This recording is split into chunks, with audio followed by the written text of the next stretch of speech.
తాకట్లో ఉన్న మీ బంగారాన్ని విడిపించి ఆ రోజు ఆన్లైన్ రేటుకి కొంటాం. Sharma gold company.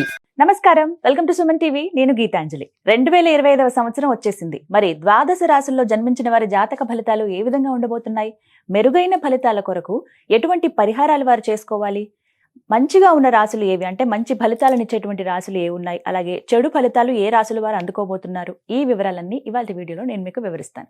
వివరించేందుకు ప్రస్తుతం మనతో పాటు ఉన్నారు ప్రముఖ జ్యోతిషులు బ్రహ్మశ్రీ నందిభట్ల శ్రీహరి శర్మ గురువు గారు. వారితో మాట్లాడదాం. గురుగారు నమస్కారం అండి.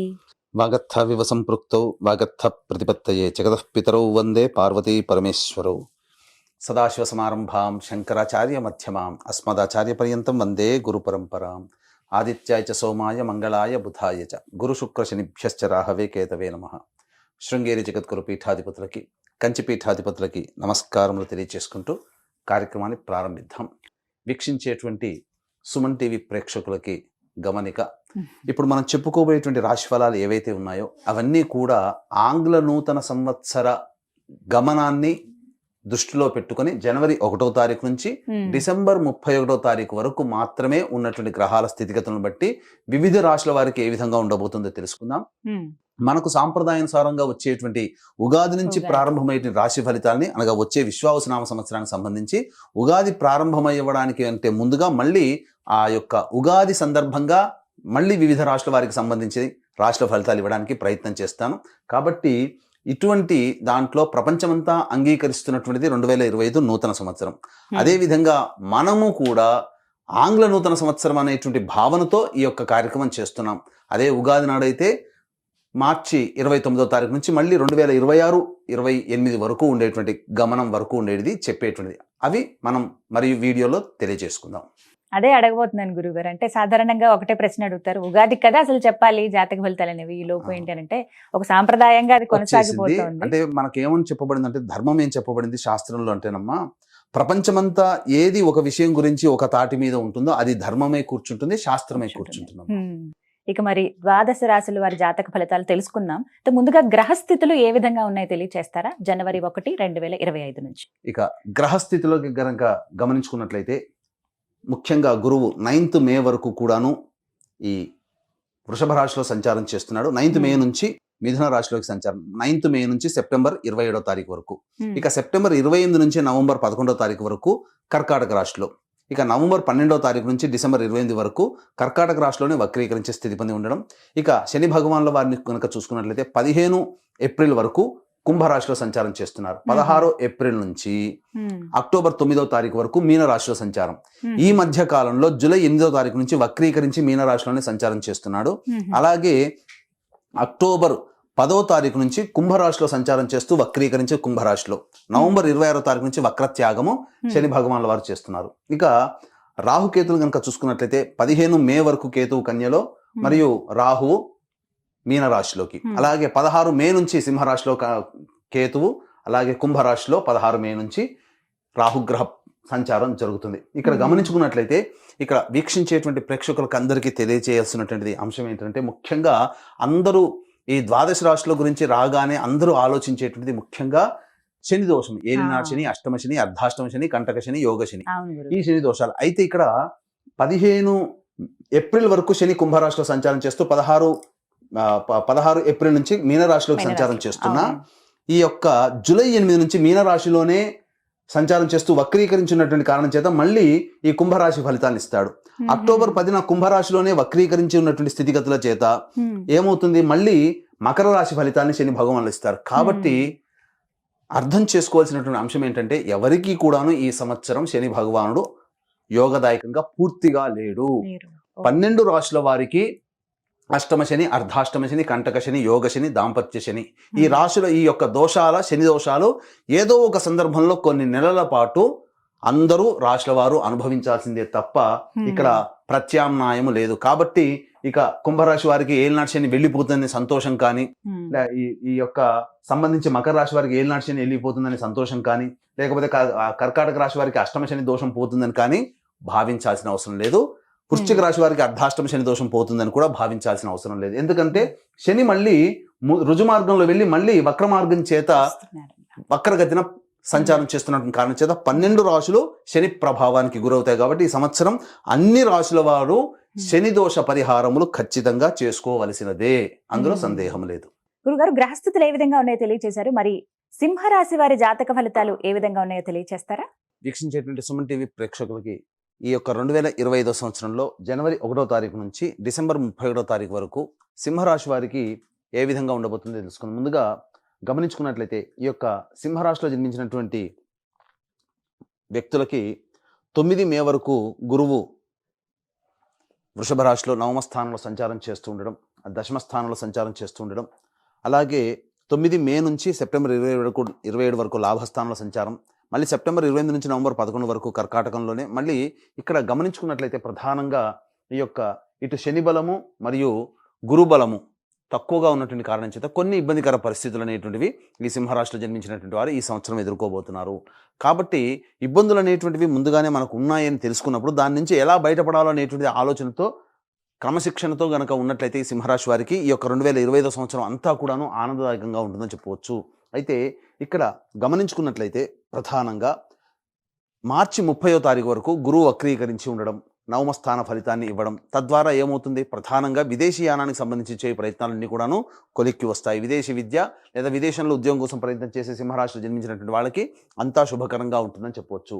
ఇక దశమస్థానం ఉన్నటువంటి సంచార ప్రభావం చేత ఎప్పుడు ఏప్రిల్ 1వ తారీఖు నుంచి 9 మే వరకు కూడా దశమ స్థానంలో సంచారం చేస్తుండడం. కాబట్టి ఈ యొక్క సింహరాశిలో జన్మించినటువంటి ఉద్యోగస్తులు ఎవరికైతే ఉంటారో వాళ్ళకి సాధారణమైనటువంటి ప్రమోషన్స్తో కూడుకున్నటువంటి బదిలీలు కానీ, లేకపోతే ఈ యొక్క ప్రమోషన్స్ అనేటువంటివి, కొత్త బాధ్యతలు అనేటువంటివి ఈ 1 ఏప్రిల్ నుంచి 9 మే వరకు మధ్యకాలంలో మీకు ఏర్పడతాయని చెప్పవచ్చు. ఇక 9 మే నుంచి సెప్టెంబర్ 27వ తారీఖు వరకు లాభస్థానంలో గురు సంచారం చేస్తున్నటువంటి ప్రభావం చేత మనం లాభం అంటే యోగదాయకంగా ఉంటుంది అనుకుంటాం. కానీ కొన్ని విపత్కర పరిస్థితులు గురుగ్రహ ప్రభావాలను ఎదుర్కోవాల్సి వస్తుంది. అంటే ఏమవుతుంది, ఉద్యోగంలో చేసేటువంటి వాళ్ళైతే అధికారుల యొక్క ఆగ్రహాలకు గురవడం, అలాగే తోటి ఉద్యోగస్తులు సహకరించకపోవడం, అలాగే వ్యాపారస్తులైతే కస్టమర్స్ వల్ల ప్రభావాలు ఎక్కువగా ఇబ్బందులు పడుతూ ఉండడం, అలాగే వృత్తుల్లో ఉన్న వాళ్ళైతే సహాయ సహకారాలు, పెద్దల యొక్క సహాయ సహకారాలు రాకపోవడం, అనుకున్నటువంటి పనులు, పెద్దవాళ్ళ నుంచి కావాల్సినటువంటి పనులు అన్నీ కూడాను డిలే అవుతుండడం ఈ యొక్క సింహరాశిలో జన్మించినటువంటి ఉద్యోగస్తులు, వ్యాపారస్తులు, కుల వృత్తుల్లో ఉన్న వాళ్ళు గమనించవచ్చు. ఇక ప్రైవేట్ రంగంలో ఉన్నటువంటి వాళ్ళకైతే కూడా సాధారణంగా ఉద్యోగం కోసం ఎక్కువగా ప్రయత్నం చేయాల్సి వస్తుంది. నిరుద్యోగస్తులు బాగా కష్టపడితే తప్ప ఉద్యోగాన్ని సంపాదించుకోలేనటువంటి పరిస్థితి. సాధారణమైనటువంటి ప్రమోషన్స్తోనే ఈ యొక్క సింహరాశిలో జన్మించినటువంటి ఉద్యోగస్తులు ఉంటారని చెప్పవచ్చు. ఇక గమనించుకున్నట్లయితే ప్రధానంగా ఈ యొక్క శని ప్రభావం, శని 15 ఏప్రిల్ వరకు కుంభరాశిలో సంచారం చేస్తూ 16 ఏప్రిల్ నుంచి శని భగవానుల వారు అక్టోబర్ 9 వరకు మీనరాశిలో సంచారం చేస్తున్నాడు. కాబట్టి ఈ యొక్క సప్తమ శని నుంచి అష్టమ శని దోష ప్రభావం అనేటువంటిది 16 ఏప్రిల్ నుంచి ఈ యొక్క సింహరాశి వారికి ఏర్పడబోతుంది.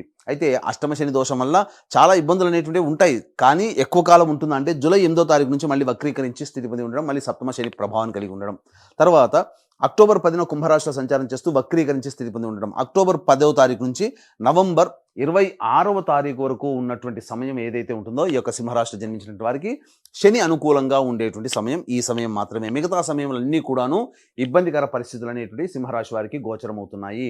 కాబట్టి మీరు ఏదైనా కానీ కింది వాళ్ళ సహాయ సహకారాలు కానీ, శని బలం ఉండి అనేక రకాలైనటువంటి అవకాశాలు ఏవైనా కావాలనుకునేటువంటి వాళ్ళు ముఖ్యంగా ఈ సంబంధించినటువంటి అక్టోబర్ 10 నుంచి నవంబర్ 26 మధ్యకాలంలోనే మీకు యోగదాయకంగా ఉంటుందని చెప్పవచ్చు. ఇక కేతువు ఎప్పుడైతే రాశిలోకి ప్రవేశం చేసి 16 మే నుంచి ప్రవేశం చేస్తాడో, అలాగే సప్తమ స్థానంలో రాహు ప్రభావం ఉంటుందో, ముఖ్యంగా చేసేటువంటి ప్రతి పనులు కానీ, ఎదుటి వాళ్ళ నుంచి సహాయ సహకారాలు పొందేటువంటి స్థితిగతులు కానీ 16 మే నుంచి కొంత తగ్గుముఖం పడతాయి. జీవిత భాగస్వామి, వ్యాపార భాగస్వాములతో పొరపచ్చాలు వచ్చే అవకాశం ఈ యొక్క సింహరాశిలో జన్మించినటువంటి వారికి 16 మే తర్వాత ఉంది. కాబట్టి జాగ్రత్తలు పాటించండి. ముఖ్యంగా ఈ రాశిలో జన్మించినటువంటి రాజకీయ ప్రముఖులు ఎవరైతే ఉంటారో వారు ప్రజాదరణ కోల్పోయే అవకాశాలు ఉంటాయి. కాబట్టి జనరంజకంగా ప్రజలకి అభిప్రాయం మేరకు నడుచుకోవడం ద్వారా మీ యొక్క సొంత అభిప్రాయం కంటే కూడా ప్రజాభిప్రాయాన్ని దృష్టిలో పెట్టుకుని రాజకీయ రంగంలో ఉన్నటువంటి వాళ్ళు గనక చేసినట్లయితే తప్పకుండా చాలా మటుకు ప్రజల యొక్క ఆదరణ పొంది దోషములు తగ్గుతాయని చెప్పవచ్చు. ముఖ్యంగా ఏదైతే గొప్ప పదవి కానీ లేకపోతే గొప్ప బాధ్యతలు కానీ ఆశిస్తుంటారో కొంత నిరాశ పడక తప్పదు అని చెప్పవచ్చు. ఇక ఈ యొక్క సింహరాశిలో జన్మించినటువంటి కళారంగంలో ఉన్నటువంటి వారు సినీ రంగము, టీవీ రంగము, అలాగే electronic and printing media, social media, ఇటువంటి రంగంలో నాటక వృత్తులు, సంగీతము, సాహిత్యము, సంబంధించినటువంటి నాటకాలు, వీటన్నిటిలో నాట్యములు, వీటన్నిటి వృత్తుల్లో అనగా కళారంగంతో సంబంధం ఉన్నటువంటి అన్ని వృత్తుల్లో ఉన్నటువంటి వాళ్ళకి ఆదాయం అంతంత మాత్రంగా ఉంటుంది. వచ్చిన ప్రాజెక్టులన్నీ దగ్గర దాకా వచ్చి వెనక్కి వెళ్ళిపోతాయి. అయితే చెప్పిన విధంగా అక్టోబర్ 10 నుంచి నవంబర్ 26 మధ్య కాలంలో మాత్రం మీరు సంవత్సరం అంతా ఇబ్బంది పడుతున్నటువంటిదంతా ఈ అక్టోబర్ 10 నుంచి నవంబర్ 26 మధ్య కాలంలో ఉన్నటువంటివి మీకు తొలగిపోతాయి అని చెప్పవచ్చు. ఇక గమనించుకున్నట్లయితే ప్రధానంగా ఈ యొక్క సంబంధించినటువంటి విద్యార్థులు బాగా కష్టపడితే తప్ప ఫలితాన్ని పొందలేనటువంటి పరిస్థితి. గురుగ్రహ ప్రభావము మనకు ఈ యొక్క సింహరాశిలో జన్మించినటువంటి వారికి సెప్టెంబర్ 27వ తారీఖు మే 9 నుంచి సెప్టెంబర్ 27వ తారీఖు మధ్య కాలంలో అనుకూలంగా లేని కారణం చేత కొన్ని ఇబ్బందికర పరిస్థితులు. కాబట్టి విదేశీయానం విదేశీ ప్రయత్నం చేసేటప్పుడు ఆచితూచి స్పందించండి. దైవానుగ్రహాన్ని పెట్టుకొని ఈ మే 9 నుంచి సెప్టెంబర్ 27 మధ్య కాలంలో కనుక మీరు ప్రయత్నం చేస్తే అనుకున్న విధంగా విదేశీయానము చేయవచ్చు. పరీక్షలలో కూడా ఎక్కువగా కష్టపడాలి. పోటీ పరీక్షలు మే 9 నుంచి సెప్టెంబర్ 27 మధ్య కాలంలో ఉన్నట్లయితే మీరు అంచనా వేసుకున్నటువంటి పోరాటం కంటే కూడా ఎక్కువగా పోరాడితే తప్ప మీరు అనుకున్నటువంటి ఫలితాలు పొందలేకపోతారు. జ్ఞాపక శక్తి కొంత తక్కువగా ఉండే అవకాశం ఉంది. కాబట్టి ధ్యానం అలవాటు చేసుకునే ప్రయత్నం చేయండి. అయితే మే 9 లోపల ఏవైతే పోటీ పరీక్షలు ఉంటాయో వాటిట్లో మాత్రం మీరు సంపూర్ణమైనటువంటి విజయాన్ని పొందుతారని చెప్పవచ్చు. ఇక ఈ యొక్క సింహరాశిలో జన్మించినటువంటి రైతులకైతే ప్రధానంగా గమనించుకున్నట్లయితే 2 పంటలు అనేటువంటివి సాధారణమైనటువంటి లాభాలు అనేటువంటివి పొందుతారు.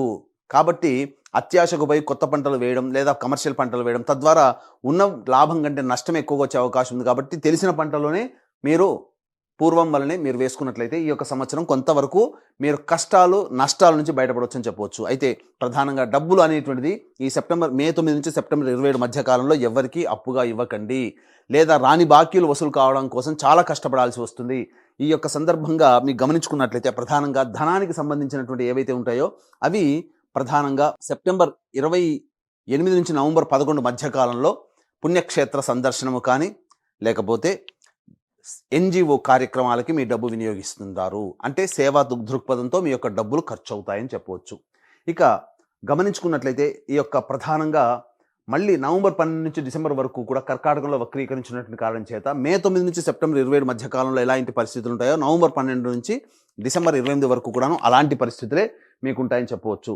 ఇక ముఖ్యంగా గమనించుకున్నట్లయితే ఉద్యోగస్తులు నిరుద్యోగస్తులు కానీ ఉద్యోగం లభించడం కోసం ఏ సమయంలో మీరు ప్రయత్నం చేయాలి. ఆల్రెడీ ఉద్యోగం చేస్తుంటారు, కొత్త ఉద్యోగం కోసం ప్రయత్నం చేస్తున్నట్లయితే ఏ సమయంలో ప్రయత్నం చేస్తే లాభసాటిగా ఉంటుంది, అనుకున్నటువంటిది ఉద్యోగం లభిస్తుంది అంటే కొన్ని విషయాలు మీకు తెలియజేస్తాను. ప్రధానంగా జనవరి 11 నుంచి ఫిబ్రవరి 11 మధ్య కాలంలో అద్భుతమైన కాలము, నూతన ఉద్యోగ ప్రాప్తి అనేటువంటిది లభిస్తుంది.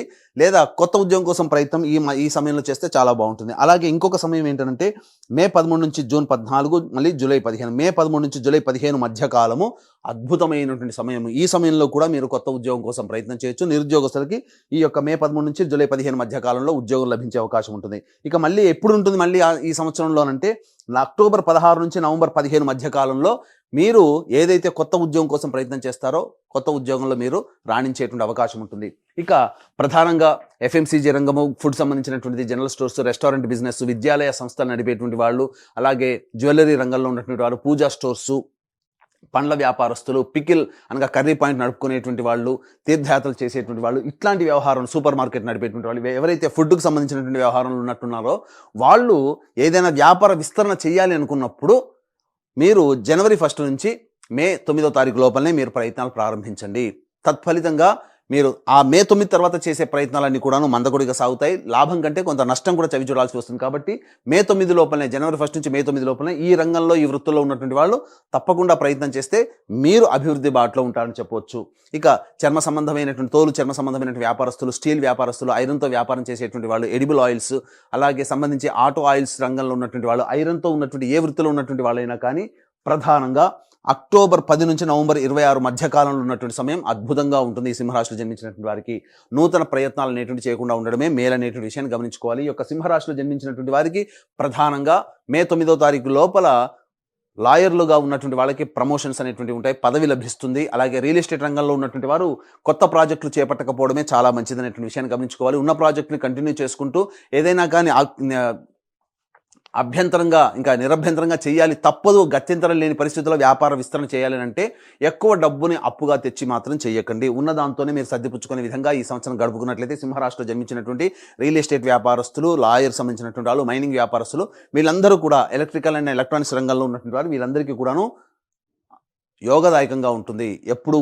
ఎక్కువగా డబ్బులు అప్పు తెచ్చి పెట్టుకోకుండా ఉన్నట్లయితే. ఇక గమనించుకున్నట్లయితే ప్రధానంగా ఈ యొక్క సింహరాశిలో జన్మించినటువంటి వారికి ఈ సంబంధించినటువంటి అన్ని రంగాలలో ఏ సమయంలో బాగుంటుంది, జనవరి 1 నుంచి మే 9 తారీఖు వరకు, అలాగే అక్టోబర్ 10 నుంచి నవంబర్ 26 తారీఖు మధ్య కాలంలో కొంతవరకు యోగదాయకమైనటువంటి పరిస్థితులను పొందుతారు. ఏ తర్వాత చెప్పొచ్చేది ఏమిటంటే, ఈ యొక్క రాశిలో జన్మించినటువంటి వారికి శుభాశుభ మిశ్రమం అనేటువంటిది ఉంటుంది. ఈ రాశిలో జన్మించినటువంటి స్త్రీలు కుటుంబంలో పేరు ప్రఖ్యాతులు సంపాదించుకోవడం కోసం చాలా కష్టపడాల్సి ఉంటుంది. అలాగే మీరు ఎంత ప్రయత్నం చేసినా, మీరు ఎంత అభిమానాన్ని, ప్రేమను చూపించినా కుటుంబ సభ్యుల నుంచి అంతగా మీరు ఎక్స్పెక్ట్ చేసేటువంటిది రాకపోవడం, తద్వారా కొంత మానసికమైనటువంటి వ్యధకి గురయ్యేటువంటి అవకాశాలు గోచరమవుతున్నాయి. అయితే ప్రధానంగా గమనించుకున్నట్లయితే ఈ యొక్క మే 9 నుంచి సెప్టెంబర్ 27 మధ్య కాలంలో ఈ యొక్క సంబంధించినటువంటి రాశిలో జన్మించినటువంటి స్త్రీలకి అనారోగ్య సమస్యలు పెరిగేటువంటి అవకాశం ఉంటుంది. ఇండైజెషన్, అసిడిటీ ప్రాబ్లంతో వచ్చేటువంటి అవకాశాలు ఉంటాయని చెప్పొచ్చు. ఇక ముఖ్యంగా ఈ సంబంధించినటువంటి 16 ఏప్రిల్ నుంచి జూలై 8వ తారీఖు ఉన్నటువంటి మధ్యకాలంలో అనారోగ్య సమస్యలు, మోకాళ్ళ నొప్పులు, కాళ్ళల్లో బలం లేకపోవడం, ఇలాంటి కొంత ఇబ్బందికర పరిస్థితులు, శరీరంలో బలం లేకపోవడం అనేటువంటిది ఈ యొక్క సింహరాశిలో జన్మించినటువంటి స్త్రీ పురుషులు పొందుతారని చెప్పొచ్చు. అయితే ప్రధానంగా వివాహానికి సంబంధించిన చేయ ప్రయత్నాలను కూడా కొలిక్కి వస్తాయి. మే 9వ తారీఖు లోపల వివాహం నిశ్చయమయ్యే అవకాశం ఉంటుంది. మళ్ళీ ఇంకా ఎప్పుడు ఇలాంటి అవకాశం ఉంటుంది అని అనుకుంటే, ప్రధానంగా జూలై 8వ తారీఖు నుంచి అక్టోబర్ 10వ తారీఖు వరకు ఉన్నటువంటి సమయం వివాహానికి అనుకూలంగా ఉండేటువంటి సమయంగా చెప్పవచ్చు. కాబట్టి మే 9 లోపలైనా, జూలై 8 నుంచి అక్టోబర్ 10వ తారీఖు లోపలైనా కానీ వివాహానికి అనుకూలంగా ఉంటుంది. అయితే ప్రధానంగా ఈ యొక్క రాశిలో జన్మించినటువంటి దంపతుల మధ్య లేదా వ్యాపార భాగస్వాముల మధ్య కొంత పొరపచ్చాలు వచ్చే అవకాశం ఉంది. కాబట్టి మాటని తక్కువగా వాడుకుంటూ లౌక్యంతో వ్యవహరించినట్లయితే జీవిత భాగస్వామితోనూ, వ్యాపార భాగస్వామితోనూ అంతగా ఇబ్బందికర పరిస్థితులు అనేటువంటి ఎదురవవు. ఏ తర్వాత ఈ యొక్క సింహరాశిలో జన్మించినటువంటి వారికి సామాన్యమైనటువంటి యోగదాయకమైనటువంటి పరిస్థితులే ఉంటాయని చెప్పవచ్చు. సింహరాశి వారు మెరుగైన ఫలితాలు పొందాలంటే గనక ఎటువంటి పరిహారాలు చేసుకుంటే మంచిదంటారు? ఈ సింహరాశిలో జన్మించినటువంటి వారు ప్రతిరోజు కూడాను కాలభైరవాష్టక పారాయణము, రుద్ర కవచము అనేటువంటిది కనుక పారాయణం చేసుకున్నట్లయితే చక్కగా సమస్యలన్నీ కూడా సమతిపోతాయని చెప్పవచ్చు. అయితే ఇక్కడ ప్రధానంగా ఈ యొక్క సింహరాశిలో జన్మించినటువంటి వారికి ఈ సంవత్సరం వారి యొక్క సంకల్పం అనేటువంటిది నెరవేరాలి. అంటే వాళ్ళకి జీవితం యోగదాయకంగా ఉండాలి, గత సంవత్సరం కంటే ఇంకా మెరుగైన స్థితిలో ఉండాలి అనేటువంటి యొక్క ఉద్దేశంతో ఈ యొక్క సింహరాశిలో జన్మించినటువంటి వారికి ప్రధానంగా ప్రభావం ఎలా ఉంటుంది, సింహరాశి వారి ప్రభావం ఎలా ఉంటుంది అని అంటే, వివాహం అయితే గనక భార్య లేదా భర్త జాతకము, పిల్లల జాతకాలు మీ మీద ప్రభావం ఉంటుంది. అలాగే వివాహం కాకపోతే తల్లిదండ్రులు, తోడబుట్టిన వాళ్ళ జాతకం ప్రభావం కూడా మీ మీద ఉంటుంది. కాబట్టి ఈ యొక్క సింహరాశిలో జన్మించినటువంటి వారికి చక్కగా దైవానుగ్రహం తక్కువగా ఉన్నటువంటి కారణం చేత దైవానుగ్రహం అందరికీ అందించాలనేటువంటి ఒక సదుద్దేశంతో ఈ 2025 సంవత్సరంలో మీ రెజల్యూషన్స్ అన్నీ కూడాను పూర్తి చేయించాలనేటువంటి సదుద్దేశంతో ఈ యొక్క జనవరి 13వ తారీఖు రోజున అద్భుతమైనటువంటి రోజు, పుష్య పౌర్ణమి రోజు, ఆ రోజున శ్రీకారం చుట్టబోతున్నాం. ప్రతి నెల ఒక్కొక్క పుణ్యక్షేత్రంలో మీ కుటుంబ సభ్యుల గోత్రనామాదులతో సర్వదోష నివారణ పూజలు, హోమాలు అనేటువంటి చేయించడం జరుగుతుంది.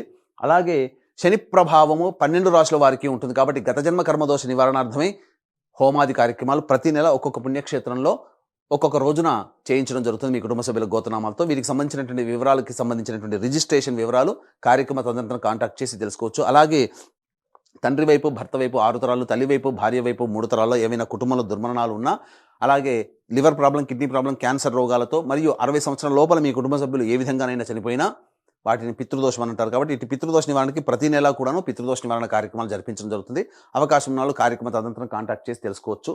ఇక ఈ యొక్క సింహరాశిలో జన్మించినటువంటి వారికి మీకు ఏవైతే ఈ చెప్పబడినటువంటి ఫలితాల కంటే ఇంకా విభిన్నంగా మీ యొక్క జన్మజాతకం ఉందనంటే, మీ యొక్క జన్మజాతకంలోని నడుస్తున్నటువంటి గ్రహ దశాంతర దశల యొక్క ప్రభావాలు. కాబట్టి దగ్గరలోని మంచి ఉపాసనాపరులైనటువంటి జ్యోతిష్యులను సంప్రదించి వారి సలహాలు, సూచనలు కనుక పాటించినట్లయితే మరింత మెరుగైన జీవితాన్ని పొందుతారని ఆశిస్తూ సర్వం శ్రీ ఉమామహేశ్వర పరబ్రహ్మార్పణమస్తు. చాలా చక్కగా వివరించారు గురువు గారు. ధన్యవాదాలండి.